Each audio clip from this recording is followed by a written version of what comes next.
एक घड़ी हमसे कुछ कहती है। एक घड़ी क्या कहती है, हमें शिक्षा देती है। घड़ी से आप देखिए, आप लोग पूजा में पढ़ते हैं, वो अर्ध निशा का सन्नाटा, वन में वन चारे चलते हो, तब शांत निराकुल मानस तुम तत्वों का चिंतन करो। अब एक घड़ी के चिंतन करना है। आप क्या चिंतन करोगे इस घड़ी में? वो अर्ध निशा का सन्नाटा, रात में भर्राटा लगाते हो, तुम क्या चिंतन करोगे? एक घड़ी हमें कहती है टिक टिक टिक टिक टिक करती घड़ी सभी को मानो ये बतलाती है, करना है तो जल्दी कर लो, घड़ी बीतती। एक घड़ी कहती है टिक टिक टिक टिक टिक करती रहती है और कहती है करना है तो जल्दी कर लो, घड़ी बीतती। घड़ी बीत रही है। इस घड़ी में 3 कांटे हैं। कितने? ये मोक्ष मार्ग के प्रतीक है। घड़ी के 3 कांटे हमारे मोक्ष मार्ग के प्रतीक हैं। एक कांटा जो बहुत तेज भाग रहा है, उसको क्या कहते हैं? सेकंड का। ये दिख रहा है तो भाग रहा है। ऐसे हमारे साधु चलते हैं, आते हैं, जाते हैं, आहार करते हैं, तो इनकी चर्या दिखती है। तो ये जो सेकंड का कांटा है, चारित्र का कांटा है। फिर एक और मिनट का कांटा है जो थोड़ा थोड़ा आगे बढ़ रहा, दिखता है कि बढ़ रहा है, वो उनके ज्ञान का कांटा है। जब साधु बोलते हैं तो पता चलता है कि बड़े विद्वान हैं, मौन चले जाए तो लगता पागल है। तो कपड़े भी नहीं, ये भी नहीं, वो भी नहीं, तो उनको समझ में नहीं आता। फिर आता है जो बिल्कुल घंटे का कांटा, वो तो समझे भी नहीं आता कि आगे बढ़ रहा है। लेकिन सुबह से शाम तक क्या देखते हैं कि वो राउंड पूरा एक हो गया है। वो है श्रद्धा का कांटा। श्रद्धा है, खिसक रही है, दिख रही है, सब कुछ है, लेकिन जैसे कांटा आपको घंटे का दिखाई नहीं देता है, वैसे ही श्रद्धा में दिखाई नहीं और होती है, और उसी के बिना तुम्हारा काम नहीं होता। हम ये नहीं पूछते कितना सेकंड, भैया कितने घंटे हो गए, कहते ना। तो मतलब ये है कि हमारी श्रद्धा के बिना आगे के काम नहीं चलते हैं। और श्रद्धा भी तभी जीवित है, नहीं चारित्र तब जीवित है जब श्रद्धा है। यदि श्रद्धा नहीं है तो हमारा कोई मतलब मोक्ष मार्ग का नहीं है। तो मोक्ष मार्गी बनना है। मोक्ष मार्ग पर चलने के लिए हम लोग साधु बनते हैं और हमारा कोई उद्देश्य नहीं होता है। और आप भी ऐसे बेटा बने, ऐसे बेटा बने जो आप अपने माँ बाप के नाम को रोशन करें। देखिए, पुण्य पिता का जाना होता है पुत्र का।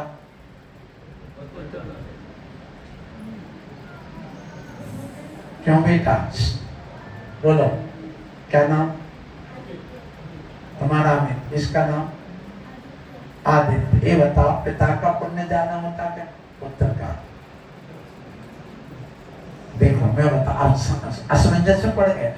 यदि पिता के नाम से बेटा जाना जाए, किसके नाम से? पिता के नाम से यदि बेटा जाना जाए तो पिता का पुण्य ज्यादा है, और बेटे के नाम से यदि पिता जाना जाए तो बेटे का पुण्य ज्यादा है।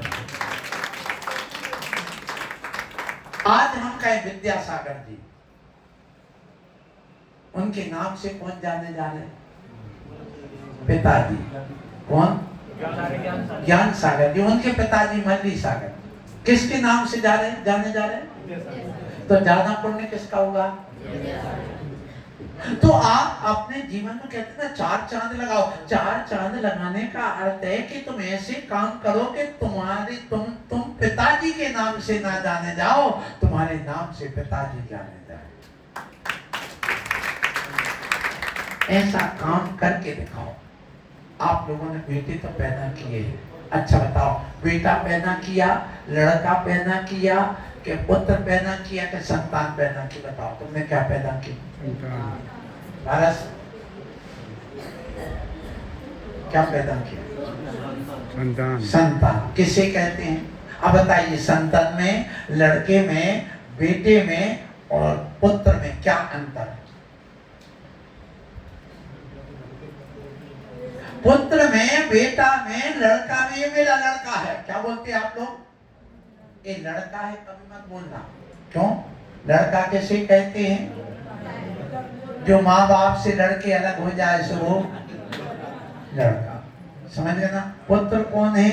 जो पुनाति पवित्री करोति परिवारम इति पुत्र, जो हमारे परिवार को, हमारी परंपरा को, हमारी आत्मा को पवित्र करे, उसका नाम क्या है?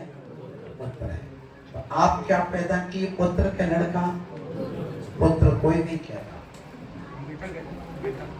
बेटा कौन है? जो बाप के सामने चुपचाप शांत बैठा रहे, वो बेटा। जो लड़के अलग हो जाए, वो लड़का। और जो हमारे परिवार के संतान परंपरा को, कुल परंपरा को पवित्र करे, वो पुत्र। और जो हमारी संतति को आगे बढ़ाए, वो संतान। तो चारों में अंतर हो गया ना? तो आप किस कौन बनना चाहते? लड़का बनना चाहते हो, पुत्र बनना चाहते हो, संतान बनना चाहते हो? क्या आपके ऊपर विचार करना। इसलिए आप अपने जीवन में अंत भला सो सब भला, अंत में तो कम से कम अच्छा करके जाना। आप अपने जीवन में ये करके जाना कि आपका मन पवित्र हो जाए, आपका परिवार पवित्र हो जाए, आपके द्वारा जो भी पाप किया गया वो धुल जाए। सो अंत में यही कहना चाहूंगा, 10 बज गए हैं, समय बहुत हो गया है। सो आपको कहूं कि साधु आए हैं इसलिए कि तुम्हारी आगे की संतति धर्म की चलती रहे, संतान परंपरा आपकी आगे बढ़ती रहे, आपकी धर्म परंपरा आगे बढ़ती रहे। ये गुरु प्रतीक्षा में आए हैं। कहाँ आए? कहाँ आए? इसका नाम क्या है? गुरु प्रतीक्षा है। गुरु प्रतीक्षा वालों सुन लो, अब तुम्हारी परीक्षा का समय आ गया है।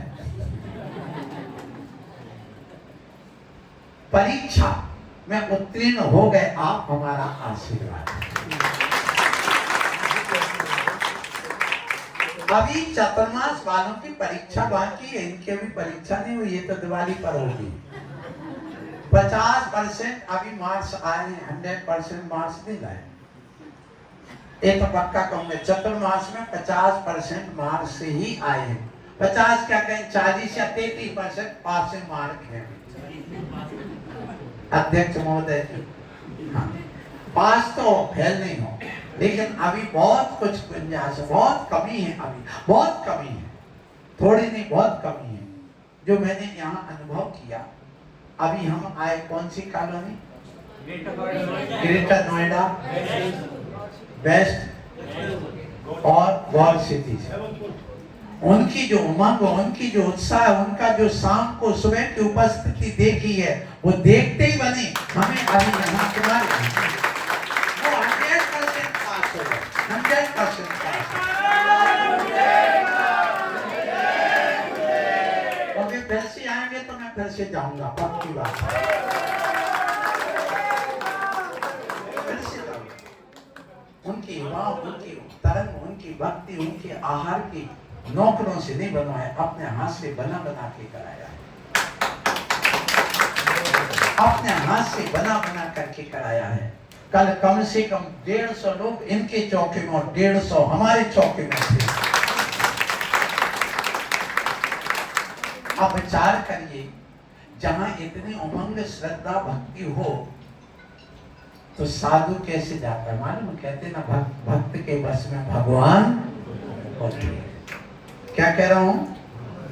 भक्त के बस में भगवान होते हैं, ये निश्चित बात है। इसलिए ऐसी भक्ति दिखाओ, ऐसी भक्ति दिखाओ। आज जैसे हम गए थे इनके यहाँ, और वो एक क्या नाम उनका, बैठे प्रवचन नहीं, वो जो एक और वो दादाजी के यहाँ गए थे, जिनसे चलते नहीं बनता, गायब हो गए क्या है? तो उनके परिवार ये बैठे, चलो इनके यहाँ। अब देखो, उनकी बार बार कल भी आए थे मेरे पास, महाराज आप हमारे घर से निकलना। महाराज, मैंने कहा रास्ते में? हाँ महाराज, बिल्कुल रास्ते में है। हमने कहा रास्ते में तो हाँ कह दिया। अब वो बार बार लगे महाराज चलो महाराज चलो महाराज चलो। महाराज को भी कहा नहीं अब हम नहीं जाते, आप नहीं जा रहे तो हमें क्यों जाऊं। मैंने कहा भैया इनको कल हम आश्वासन दे चुके थे, अब साधु की बात खंडित ना हो जाए इसलिए अब चलो। भक्ति ये कहलाती। कई लोगों को लगता महाराज कैसे चलेगा, महाराज कैसे चलेगा। महाराज हमेशा भक्ति देखते हैं और कुछ नहीं देखते, उनकी श्रद्धा भक्ति एक पीछे चले जाते हैं। सो आप लोगों से यही कहूंगा अपनी भक्ति दिखाओ, भक्ति दिखाओ, ये बिल्कुल निश्चित बात है। उसके बिना साधु कभी रुकता नहीं, रुकेगा भी 2-4 दिन देखेगा, आगे कहेगा भैया अब नहीं जाना। क्यों नहीं जाना, क्यों नहीं जाना? भैया वहाँ भक्ति के नाम से सब जीरो हैं और पैसों में सब हीरो हैं। हीरो वाले हमें नहीं चाहिए, पैसों वाले, पैसे के हीरो हमें मतलब नहीं रखता। और आपने इतने दिन में मुझे देख लिया होगा। हाँ, गरीब हो अमीर हो छोटा हो बड़ा हो सबको समान, क्योंकि सुख दुख बैरी बंधु वर्ग में कांच कनक में समता हो। ये साधु के लिए कहा गया। ये यदि तुम्हारे अंदर है कोई बात नहीं, सबके लिए समान दृष्टि, तभी वो वीतराग दृष्टि कहलाती, अन्यथा वीतराग दृष्टि नहीं कहलाती। तो साधु का कहीं ये वीतराग दृष्टि वाले का अर्थ क्या, यही तो है ना। इसलिए यहाँ पर साधु आए हैं और आपकी प्रतीक्षा करते करते पूरी हो गई। 4 महीने गुजर गए हैं। कितने महीने? चातुर्मास के 4 महीने हो गए। अब तो ब्याज का मिल रहा है 1 साल 1 महीना, बाकी चतुर्मास समाप्ति की ओर हो जाता है यदि 2 महीने बीच के नहीं होते। आज कितनी तारीख है? 8 तारीख हो गई। 3.5 महीने का चातुर्मास होता है। कितने महीने का? 3.5 महीने लगभग हो चुके हैं, 2-4 दिन बाकी हैं, वहां तक पहुंचते पहुंचते पूरे हो जाएंगे। सो अब ये है कि आप लोग यहाँ पर आए हैं। हम भी आपसे कहूँगा कि देखो एक दोहा हमेशा जीवन में याद रखना, चित्त मिले तो चेला कीजिए। क्या कहा? चित्त मिले तो चेला कीजिए, मित्र मिले तो मेला। मेला में कभी अकेले जाओगे बोर हो जाओगे। मेला में मजा कब आता है? जब यहाँ से धक्का लग रहा हो, वहां से धक्का मत लग रहा हो, वो हंस रहा हो, वो हंस रहा हो, सामने भीड़ हो, तब मजा आता। नहीं तो मेला में कोई मजा नहीं है। तो चित्र चेला का बनाना जब उसका मन मिलता हो, यदि मन नहीं मिलता तो उसको कह दो भैया तू जा, मना भी लो तो तू जा, यहाँ हमारे विचार तुमसे नहीं मिलते। तो क्या कहा? चित्त मिले तो और मित्र मिले तो मेला, और साधु मिले तो संगत कीजिए ना तो भलो। यदि तुम्हें साधु मिलते तो संगति जरूर करना। यदि तुम संगति नहीं करते हो साधु की तो तुम्हारा जीवन बेकार है, क्योंकि साधु के पास जब भी आओगे कुछ ना कुछ तो मिलेगा ही, ये पक्का है। कुछ नहीं मिलेगा तो ये तो, और इससे बड़ा कुछ नहीं हो सकता। इसमें क्या क्या छुपा मालूम है? आपने श्री पर चढ़ाया, कहाँ गया? ना बताना भैया, ये क्या है? श्रीफल है। ये क्या है? ये मोक्ष मार्ग है। क्या है ये? जैसे हमने घड़ी की बात करी थी प्रारंभ, वो भी कर रहा हूँ, उसी को लेकर के मैं इसको भी कहूंगा ये भी मोक्ष मार्ग है, तो ये भी घड़ी भी मोक्ष मार्ग है। तो हमने क्या कहा? साधु मिले तो संगत कीजिए। क्यों करना? इसमें कितने कांटे हैं? 3। कौन कौन से? मिनट का कांटा, सेकंड का कांटा और घंटे का कांटा। एक और घड़ी होती जिसमें एक कांटा और होता है। कौन सा? अलार्म का कांटा। कौन सा? अलार्म का कांटे वाली घड़ी होती कि नहीं? बोलो, उसमें कितने कांटे हैं? 4। तो ये सम्यक दर्शन का हो गया, घंटे का कांटा, सम्यक ज्ञान का हो गया, मिनट का कांटा, चारित्र का हो गया, सेकंड का कांटा, और एक कांटा हो गया कौन सा? अलार्म का। उसको कहें अल्लाराम। अब भ्रंश बना दो तो क्या बन जाएगा? अल्लाराम। और मिला दो दोनों तो अलार्म। ठीक है ना? अब देखो इसका मतलब क्या है कि जो आपके अलार्म का कांटा होता है तो वो जगाने का काम करता है। क्या करता वो? जगाने का। और तुम्हें सोई हुई समाज को और सोई हुई आत्मा को जगाने का काम गुरु करते हैं। तो गुरु अलार्म का काम करते हैं जो सोई हुई समाज को जगाते। इसलिए इस चौथे कांटे को जरूर याद रखना। कौन सा कांटा? अलार्म क्या करता है? तो साधु भी क्या करते हैं? अलग जगाते हैं। किसकी? आत्मा के ज्ञान संयम की। समाज सोई हुई समाज को जहां भी जाते अपने आप जागने का काम हो जाता है। ध्यान रखना। बैठे यहाँ पर हम गौर सिटी वाले वो कह रहे थे महाराज यहाँ तो हमने ऐसे ऐसे लोगों को देख लिया इन 4 दिन में जो अभी तक नहीं देखे थे। ऐसा लगा जैसे पर्यूषण पर्व हो गया हो। और उन्होंने एक बात और कह दी, सुन लो अध्यक्ष महोदय जी, क्या कह दिया उन्होंने? बोले हमारे 4 महीना में चातुर्मास बराबर हो गए। बोलो कहाँ तक पहले दिन? 4 दिन ही हमारे लिए चातुर्मास बराबर। चातुर्मास किया महाराज। इसलिए ध्यान रखो, मैं आप लोगों से कहूंगा कि जाग जाओ, उठ जाग मुसाफिर, अब नैन कहाँ तुम सोवत है, जो सोवत है सो और जो जागत है सो। तो संत आए हैं, जग जाओ, उठ जाओ और अपने जीवन में कुछ ऐसी संत के साथ भी यात्रा कर लो, क्योंकि साधु हमारे पैदल यात्रा करते हैं। आज एक प्रसंग आया था रास्ते में, एक सज्जन ने कहा, बैठे होंगे यहाँ, महाराज पैदल जब चलते हैं तो हमेशा इतनी कोई दूरी नहीं है, श्रावक को बिना जूते चप्पल के चलना चाहिए साधु के साथ। तो क्या होगा? तुम्हारा तृण स्पर्श परिचय जय होगा। और यदि जो नंगे पैर चलता है वो मोक्ष मार्गी है, और जो जूते चप्पल पहन करके वो चलेगा वो मोक्ष मार्गी नहीं, वो संसार मार्गी है। दोनों में कितना अंतर हो गया? तुम भी चल रहे, हम भी चल रहे, हम नंगे पैर चल रहे, तुम भी यदि मेरे साथ नंगे पैर चलोगे तो तुम मोक्ष मार्गी कहलाओगे। क्योंकि चप्पल जूता पहन करके मोक्ष मार्ग पर नहीं चला जाता, उसका त्याग करके चला जाता है। इसलिए कैसे करना? और जो गुरु के साथ नंगे पैर चल ले वह शिखंडी तीर्थ क्षेत्र की यात्रा का उसको फल मिल जाएगा। क्योंकि आप क्षेत्रों पर कभी जूते चप्पल पहन करके नहीं चलते हो। तो आज हमारे यहाँ पर अभी वो जो यहाँ की कमेटी की समिति के जो जैनेतर बंधु बैठे थे, कौन कौन है? हाथ उठाना भैया। चले गए RW वाले, वो आप लोग बाहर बैठ गए, हम तो आपकी इंतजार कर रहे हैं, आपको अंदर बैठना चाहिए। आइए आप अंदर आओ, मैं आप लोगों से 2-3 बात और कहूँगा। सुनिए, मैंने वहाँ कहा था, कहाँ जब यहाँ सामने वाली शशांक की उसमें गया था मैं, क्लियो काउंटी बात कही थी उस समय, किस किसने सुना था? दिगंबर साधु वाली बात। दिगंबर साधु को तुम दर्शन करते हो, दिगंबर साधु के तुम दर्शन करके क्या सोचते हो?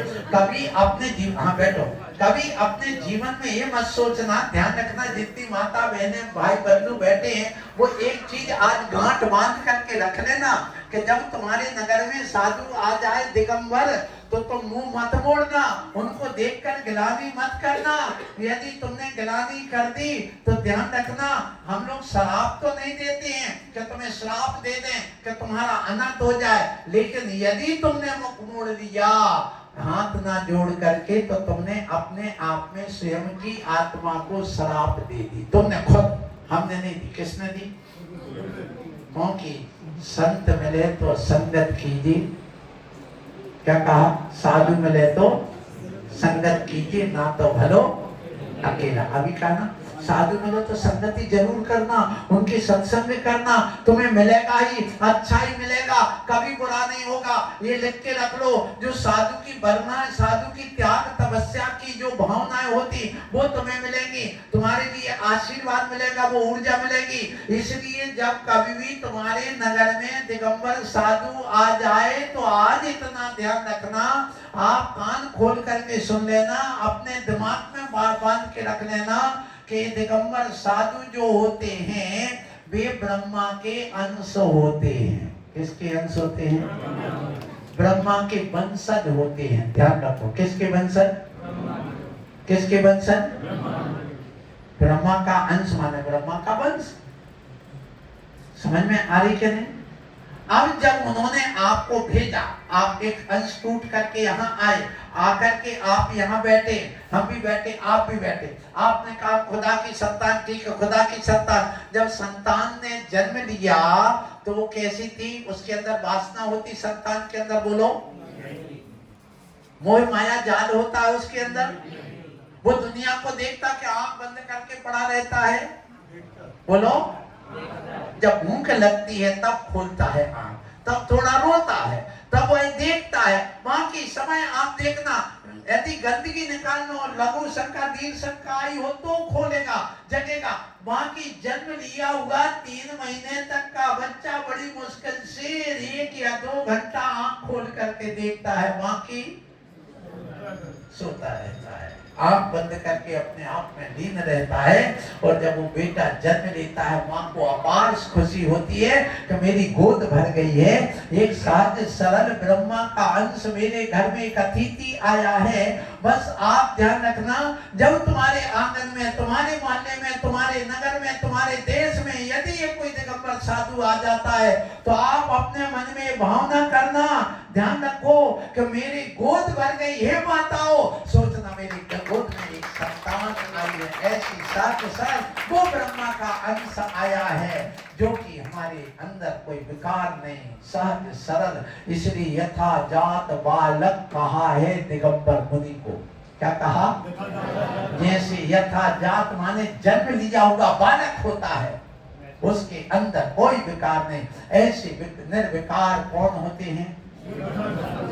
अब ये बताओ, गोद में आई हुई संतान मंगल है कि अमंगल है? बोलो। मंगल है ना? तो साधु का आना भी अपने आप में मंगल है।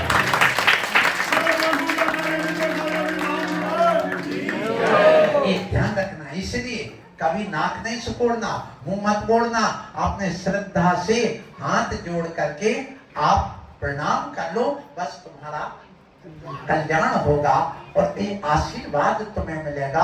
और ध्यान रखना, एक अंतिम बात कह के मैं वाणी को विराम दूंगा। आर्किमिडीज का आपने एक सिद्धांत सुना होगा, सुना? किसने सुना? जरा हाथ उठाना। आर्किमिडीज नाम का एक वैज्ञानिक हुआ है। कैसे बना वो वैज्ञानिक? सुनो।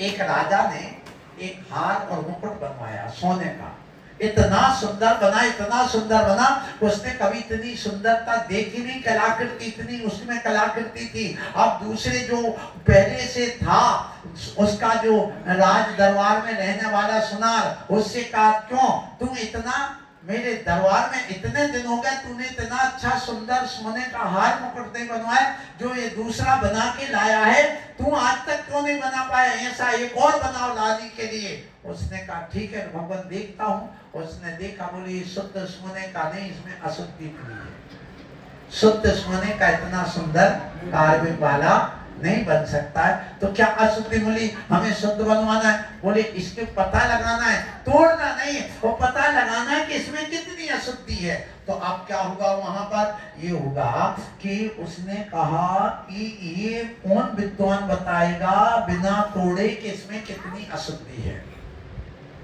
सब लोगों को बुलाया, सब हार गए। आर्किमिडीज 33 वर्ष की उम्र का था। कितना? उस समय वो बहुत फेमस हो रहा था वैज्ञानिक। अब उसने एक नया टब लाया, बड़ा, नहाने के लिए, गर्मी बहुत होती थी, तो वो प्रयोग करके सोचा कि उसमें मैं नहाऊंगा। तो वो जैसे टब में पानी भरा, लगभग 5 फीट 4 फीट का टब, अच्छा लंबा चौड़ा और 2-2.5 फीट ऊंचा, और जैसे वह पानी में घुसा और पानी में घुस कर तो उसने देखा कि मेरे वजन में थोड़ी कमी आ गई है। उसको लगा मेरा शरीर भारी था, हल्का हो गया पानी में घुसते ही। और आप कभी भी पानी में घुसना तो अपना शरीर अपन को हल्का लगता कि नहीं? बोलो, लगता ना? तो जैसे वह पानी में गया तो उसको लगा मेरा शरीर भारी हो गया। उस बात को लगा उसको कि ये आखिर पानी में मेरा शरीर भारी ना हो कि हल्का क्यों हुआ।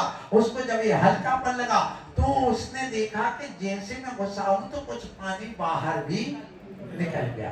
तो उसने एक सिद्धांत बनाया, उस पानी को तोला, पानी में अपने आप के वेट को तोला। तो उसने क्या पाया कि जब किसी ठोस द्रव को किसी द्रव में ठोस पदार्थ को जब किसी द्रव में डाला जाता है, क्या सिद्धांत बनाया? जब किसी ठोस पदार्थ को किसी द्रव में डाला जाता है तो उसके भार में कमी आती है, और उसके भार में आई हुई कमी उसके द्वारा हटाए गए द्रव के भार के बराबर होती है। ये क्या बना दिया? एक सिद्धांत बन गया, आर्किमिडीज का सिद्धांत बन गया। अब वो क्या हुआ? उस टब में से निकला और चिल्लाता गया, eureka eureka eureka eureka eureka eureka. Latin भाषा में यूरेका का अर्थ होता है पता चल गया, पता चल गया, पता चल गया, पता चल गया। अब वो वहां पहुंच गया राज दरबार में, और वो कहता, राजन आपने जो दिया था बस मुझे पता चल गया कि आप एक काम करिए, जो अभी जितना अपना जो है ना, क्या सोने का बना हुआ, इतना एक और शुद्ध सोने का बनवाओ, और बनवा करके उसको भी पानी में डालो, इसको भी भरे हुए पानी में डालो। जितना पानी निकले उसको आप तोल लो, उसको भी तोलो, उसको फिर कितना डिफरेंस हो रहा बिना तोड़े इसका पता। तो अब ये तो सिद्धांत बना दिया, राजा ने सुन भी लिया, सारी सभा बैठी है। वो कहते हैं, राजन भैया आर्किमिडीज तुझे क्या हो गया? तो अपने आप को देख। उसने देखा, वो तो देखो क्या देखा उसने? कपड़े नहीं पहना था। कौन? नंद दिगंबर ही चला गया। कहाँ? राज दरबार में। बोले तू, अरे मैं तो भूल गया, वो मैं तो कपड़े भी पहन के नहीं आया, यूं निकल करके चला आया। तो उससे पूछा, कौन तुम ऐसे कैसे खो गए थे, क्या हो गया था तुम्हें? तो क्या कहता है कि मैं अपनी खोज में इतना खोया था, मैं अपनी खोज में इतना खोया था कि मैं अपने तन को भी भूल गया था। और जो व्यक्ति अपने आप में खोया होता है उसको शरीर का भान नहीं होता है। बस ऐसे ही ध्यान रखना, जो साधु अपने आत्माओं परमात्मा की खोज में खोया होता है उसको शरीर का भान, उसकी शरीर की ओर दृष्टि नहीं जाती। ध्यान रखना। इसलिए ये जो दिगंबर साधु हैं, इनके अंदर किसी प्रकार की कोई विकल्प नहीं रहता। वो अपने आप में इतने खोए रहते, तो उनसे बात जरूर करते हैं, लेकिन उनका आगम की ओर, उस जनवाणी की ओर हमेशा अभिप्राय दृष्टि रहती है। कहीं उनके अंदर विकार भाव नहीं आते हैं। इसलिए वो यथाजात बालक ब्रह्मा के अंश होने के कारण से, अवतरित होने के कारण से वो बिल्कुल निर्विकार रहते हैं। जिनके अंदर विकार है वे कभी दिगंबर ना रहे, वे कपड़े में रहे। और जो वास्तव में जैसे उन्होंने भेजा था वैसे रहो, तो आप दिगंबर हों।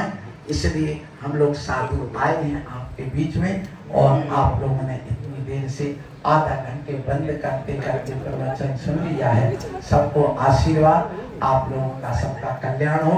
अभी प्रतीक्षा पूरी हो गई है, पर कमेटी की परीक्षा भी बाकी है, इसलिए परीक्षा में फेल मत होना। दिनेश भैया क्या कह रहा हूँ, प्रतीक्षा तो पूरी हो गई, पर परीक्षा में फेल नहीं होना। सुना? पंकज चले गए? अच्छा, एक फेल हो गया, पंकज भाग गया है। इसलिए डटे रहना, अध्यक्ष है तो सब सलवा है, तो सब है। इसलिए आशीर्वाद बोलो महावीर भगवान। जो भी भक्त लोग आए हैं, जो भी भक्त लोग आए हैं विहार करा रहे हैं, इन सबको मेरा बहुत बहुत आशीर्वाद। आप सब लोगों की यात्रा भी मंगलमय हो, आप भी अपना मोक्ष मार्ग में आगे बढ़े, यही मेरा आशीर्वाद। क्या महाराज जी आपके